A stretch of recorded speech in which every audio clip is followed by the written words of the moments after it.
ताज़ा खबरों और अहम अपडेट्स के लिए वीडियो को लाइक, शेयर और चैनल को सब्सक्राइब करें। आइए अब खबर की तफसील जानते हैं। All India Muslim personal law board school में हिजाब पहनने से मुतालिक इलाहाबाद हाई कोर्ट के 21 अगस्त के फैसले को चैलेंज करने की तैयारी कर रहा है।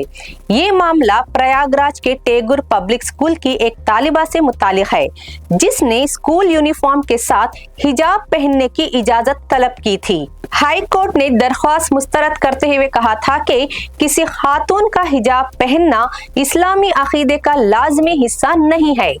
All India Muslim personal law board के रुकन और आलिम दीन खालिद रशीद फरंगी महली ने कहा कि बोर्ड इस मामले से वाकिफ है और अदालत से रुजू करेगा। इन्होंने मौक़िफ़ इख्तियार किया कि हिजाब हमेशा से इस्लाम का लाजमी हिस्सा रहा है और बोर्ड अपने दलाइल अदालत के सामने पेश करेगा।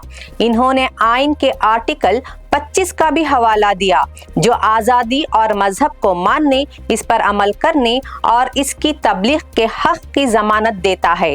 ताहम हाईकोर्ट ने कहा कि आर्टिकल 25 के तहत दावा मुनासिब हक़ाइक़ और कानूनी बुनियाद पर होना चाहिए और महज दावे की बुनियाद पर इसे तस्लीम नहीं किया जा सकता।